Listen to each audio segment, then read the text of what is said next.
seen the how nucleosides structure will be, how nucleotides will be, what is their composition, that we have seen. Nucleoside means it is the nitrogen base plus sugar. Nucleotide means nitrogen base plus sugar plus phosphate. So deoxynucleotides means DNTPs means deoxynucleoside triphosphate. NTP means nucleoside triphosphates. So NTPs are present in RNA, DNTPs are present in DNA. That you should remember. So here I have shown the structures of the nucleotides in DNA or nucleic acids. See, you should know how these nitrogen bases are linked to each other. See, always purines binds with pyrimidines. In case of nucleic acids, or either it may be DNA or RNA, the nitrogen bases are the ones which are reacting so that the polymers of nucleotides is formed. The reaction is between the nitrogen bases, and always purines binds with pyrimidines. The bonding is not possible among purines and among pyrimidines. The bonding is only possible between purines and pyrimidines.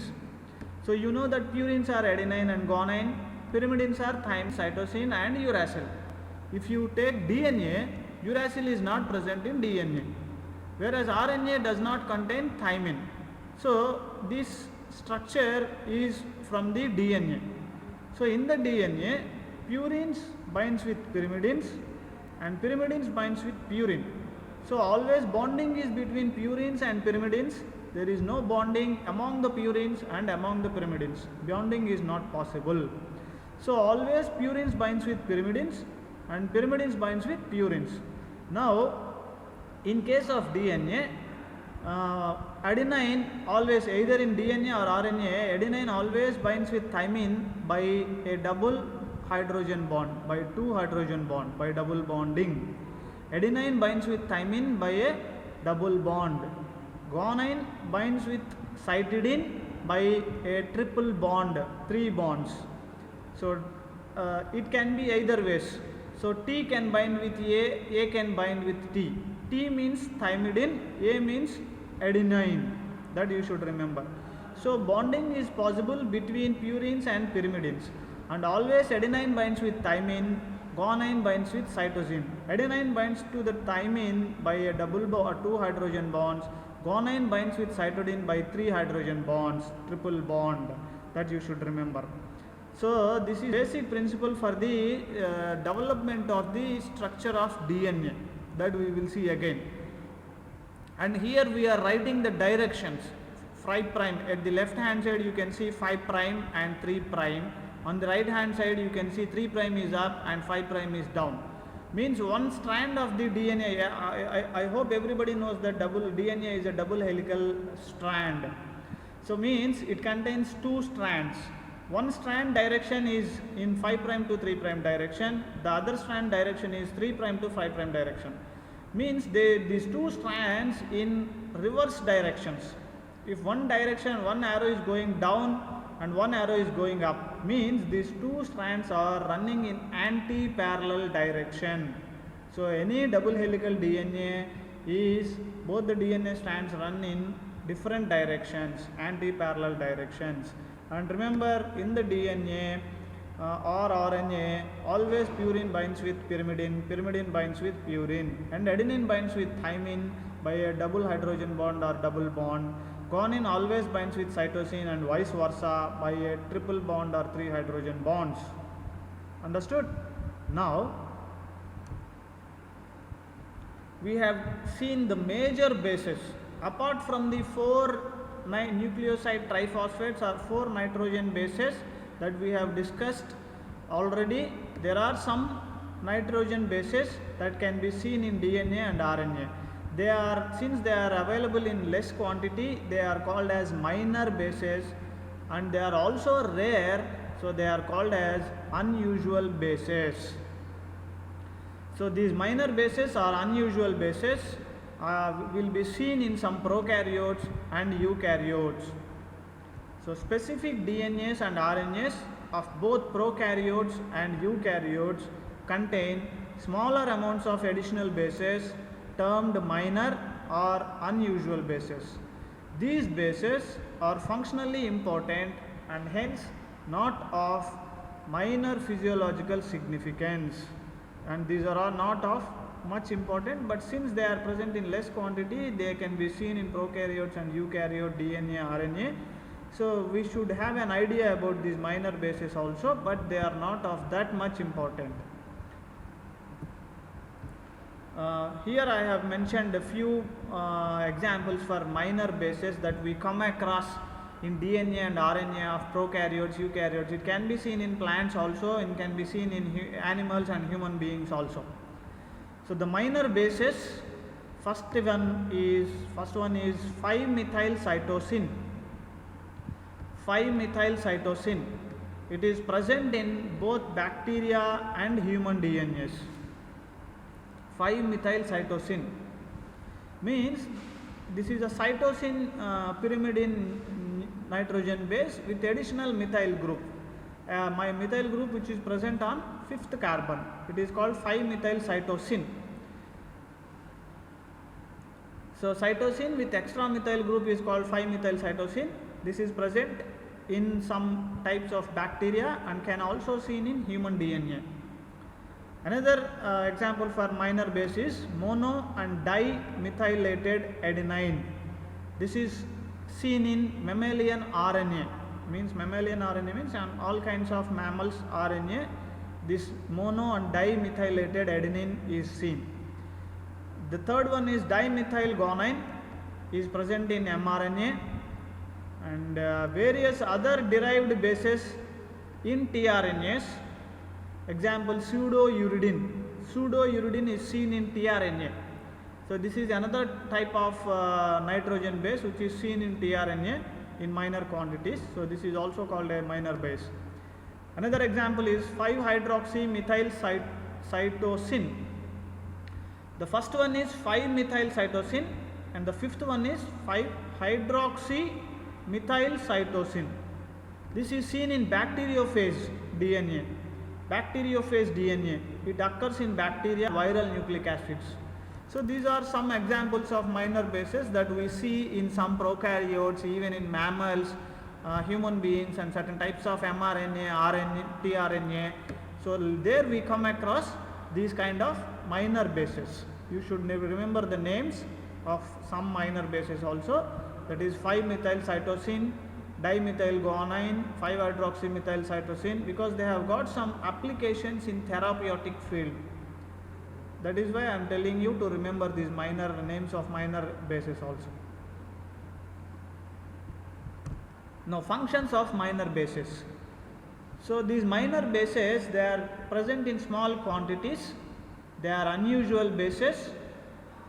They are seen in the structural components of DNA and RNA. They regulate the half-life of RNAs. So these minor bases, they regulate the half-life of RNAs, and the presence of specific methylated nucleotide bases protect the human DNA from the DNAs arising from viral or bacterial pathogens. So functions of minor bases also you can see, and they have got some significance. Free nucleotides. These free nucleotides are present in free state in cells. Example, hypoxanthine, xanthine.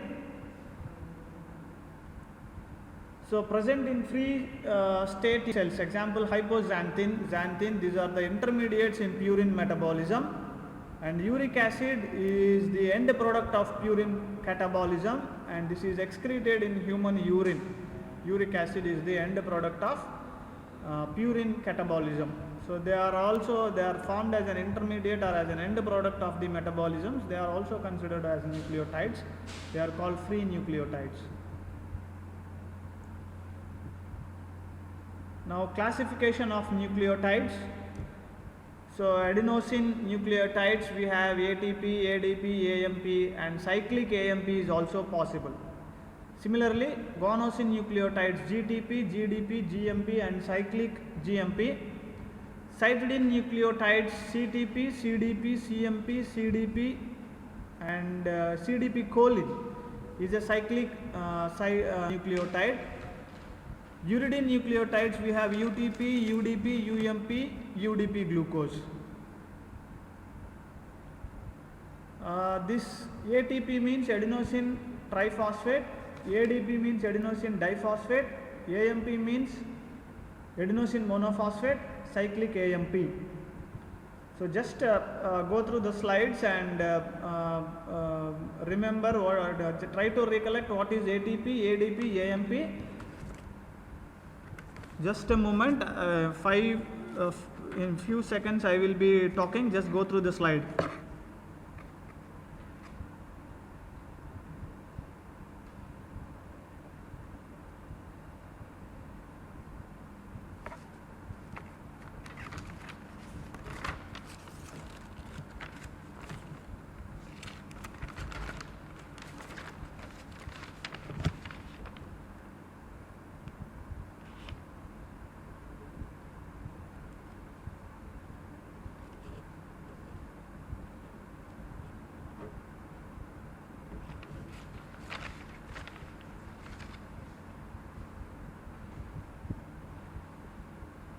Functions of nucleotides.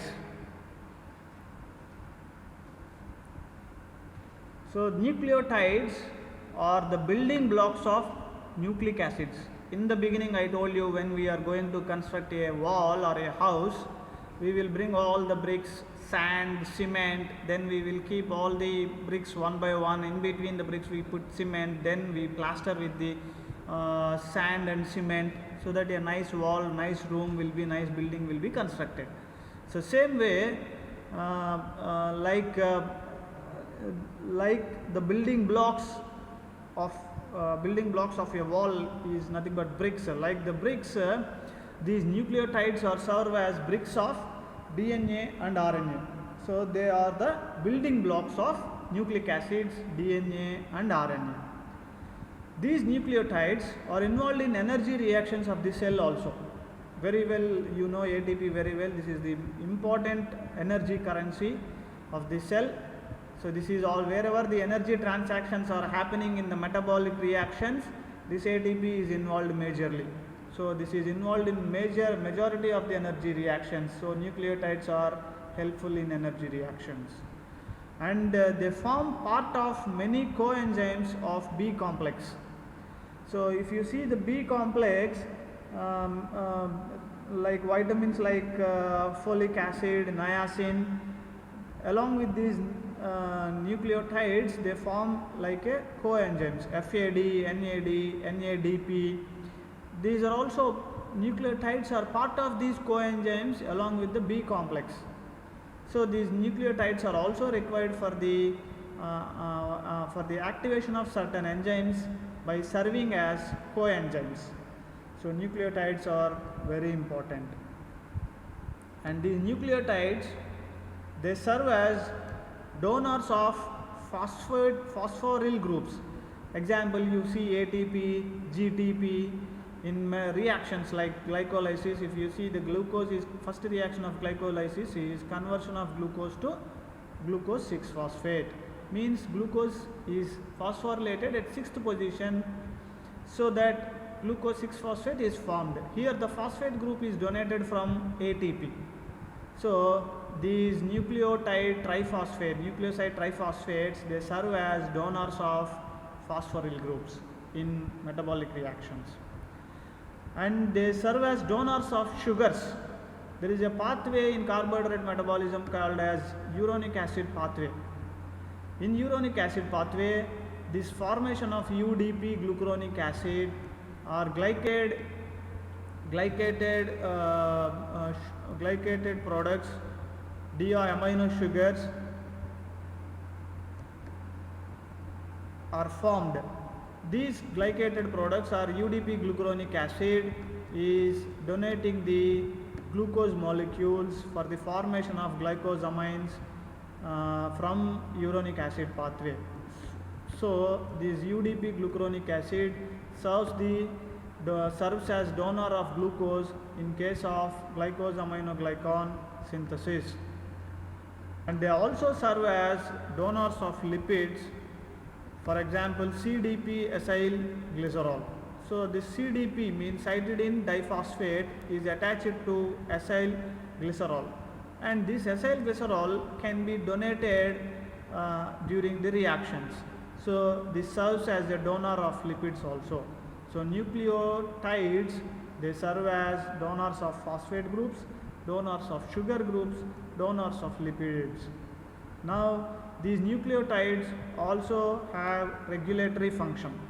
For example, cyclic AMP and cyclic GMP, they act as second messengers, means they regulate certain mechanisms that are happening inside the cells inside the body. So they are the key components of regulation of certain mechanisms.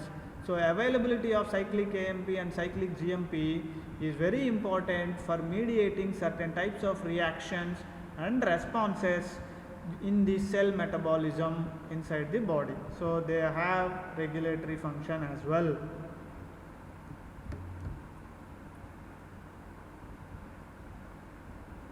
That is about the functions, and some synthetic analogues of purines and pyrimidines can be used for therapeutic purpose also.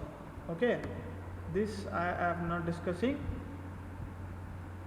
And some more uses of nucleotides here I have mentioned: chemotherapeutic agents for cancer, AIDS, and some immune suppressors in case of organ transplantation. So for example, allopurinol is a drug is used for the treatment of a disease called gout. This inhibits an enzyme called xanthine oxidase. This is a nucleotide compound. Similarly, cytarabine is a synthetic nucleotide which is used in the treatment of cancer and some viral infections. Same way, azathioprine is used as immunosuppressor in case of organ transplantation. Suppose if we are giving any organ transplantation from a donor, in such cases the compatibility may not be there. So there may be a fighting from our own body cells. There will be a fighting, that is called rejection. So to suppress that rate of rejection by the body, this azathioprine is used to suppress that immune response. This is also a nucleotide. And another example is 5-iodo-deoxyuridine. This is used in the herpes keratitis. So we have certain synthetic nucleotides which are useful for the treatment of diseases like gout, cancer, viral infections, organ transplantation, etc.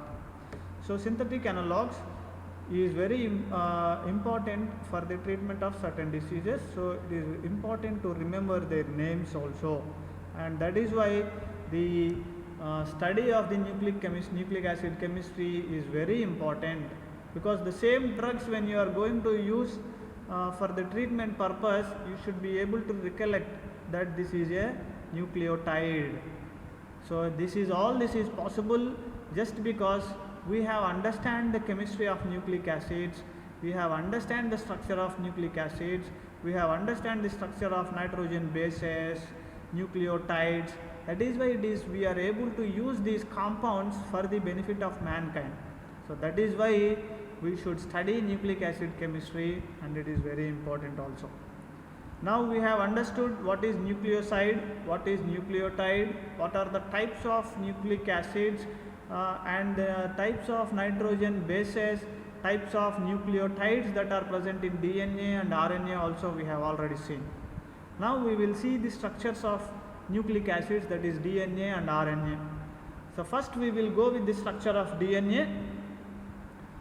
So today we will discuss about the structure of DNA, then we will stop our class.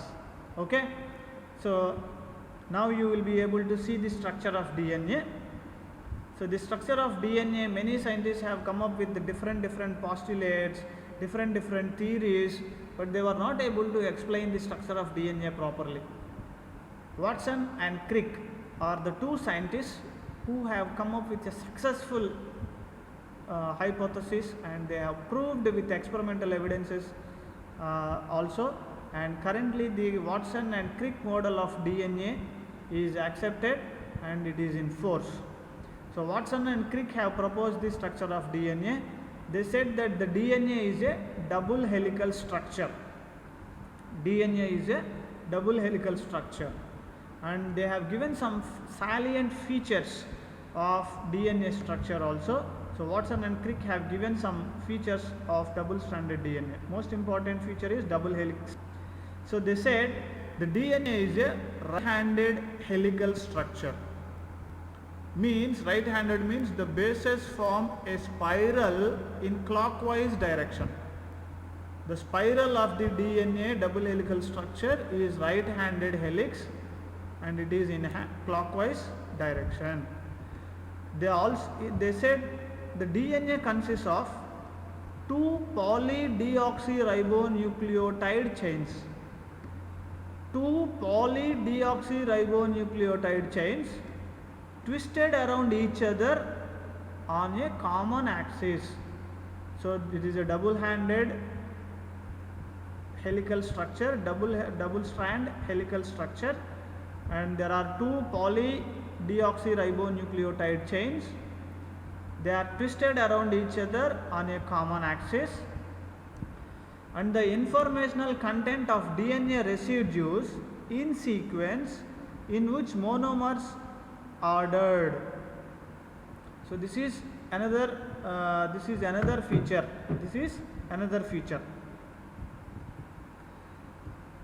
The width of the double helix is 2 nanometers. Each turn of helix is 3.4 nanometer with 10 pairs of nucleotides. It means each turn of the double helix of DNA length is 3.4 nanometers, and in the 3.4 nanometers it can accommodate 10 pairs of nucleotides. Each pair is placed at a distance of 0.34 nanometers. So they have described the features of DNA helix, double strand DNA helix, with the number of base pairs in each turn also, and the distance between each nucleotide also they have explained, they have measured, and they have explained accurately. Each strand has hydrophilic deoxyribose phosphate as a backbone on periphery and hydrophobic bases stacked inside.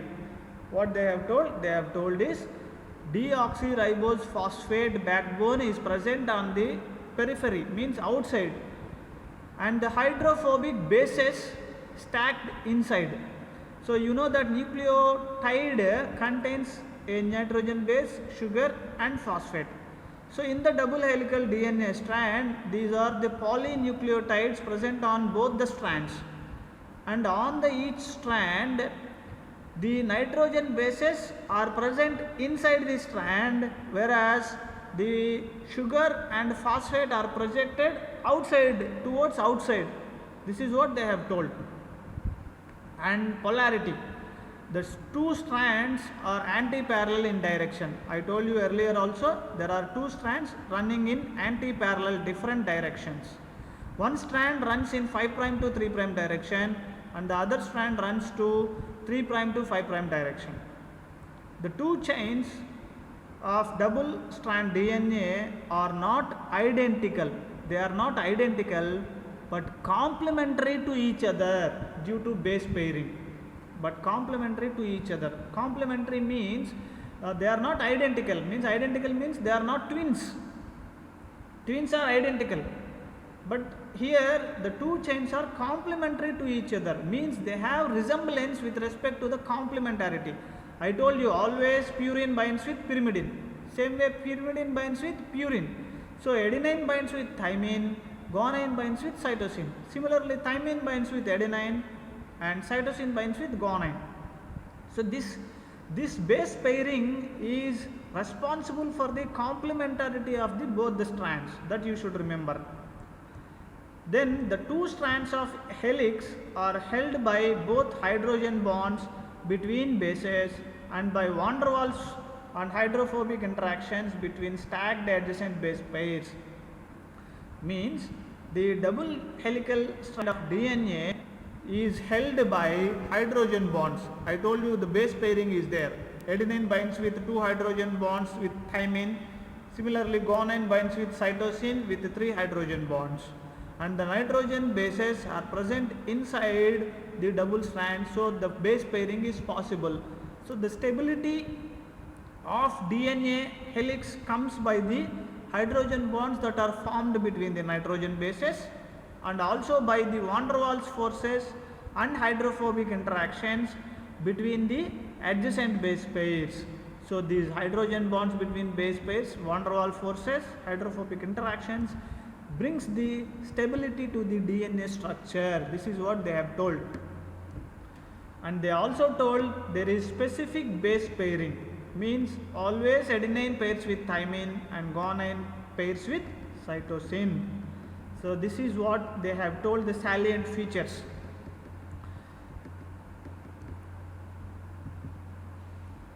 So adenine binds with thymine with two hydrogen bonds, guanine binds with cytosine by three hydrogen bonds. So that is about the DNA structure. And after the 10th point, these 2 points also we should understand, that is Chargaff's rule. The DNA double helical structure of DNA obeys Chargaff's rule. What this Chargaff's rule says is, the complementary base pairing is followed throughout the double strand of the DNA. This is because of base pairing is because the complementarity is there between adenine and thymine and guanine and cytosine. And this Chargaff's rule says that the concentration of purines on one strand is equal to the concentration of pyrimidines on the other strand. This is because of the complementarity base. Means one strand, if you estimate the concentration of adenine, you can find out the concentration of thymine on the other strand. Similarly, one strand, if you estimate the concentration of guanine, you can estimate the concentration of cytosine on the other strand. So that is what the Chargaff's rule is. The concentration of purines is equal to the concentration of pyrimidines on the other strand. This is because of the complementarity among the base pairing of DNA strand. And another point is, genetic information that is present on a strand is called template strand or non-coding strand. So DNA have genetic information, and the genetic information strand is called a template strand or non-coding strand.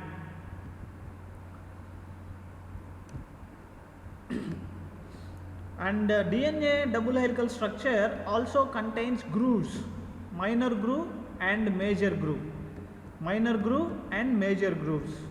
And these grooves, they are responsible for the accommodation of the proteins to stabilize the structure of DNA. So that is about the salient features of DNA double helical structure proposed by the scientists Watson and Crick. Now in this slide I am showing you the different types of DNA along with their features. We have three types of DNA mostly: aDNA, bDNA, zDNA. And in the universe, right-handed double helical DNA is most common.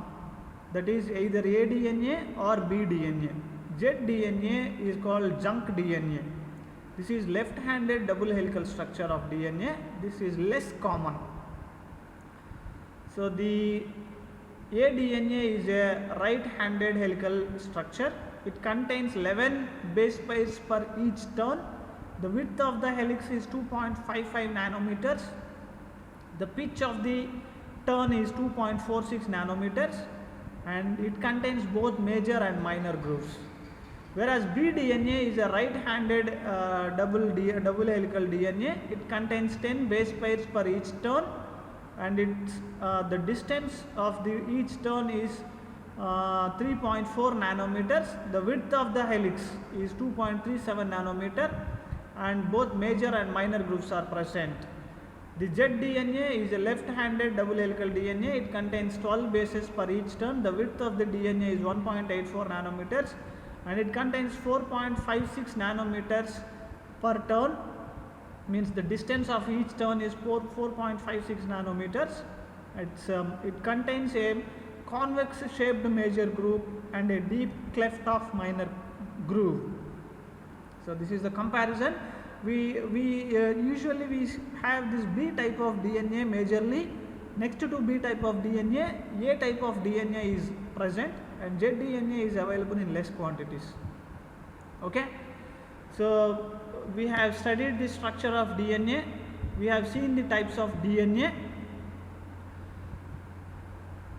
Now this is the DNA structure with showing the nitrogen bases with base pairing, hydrogen bonds among the base pairing, presence of sugar and phosphate outside, nitrogen bases you can see that they are present inside, and minor grooves, major grooves, the pitch of the minor groove and major groove, the distance, turns is shown here. So with this we will stop, and we will continue in the next class.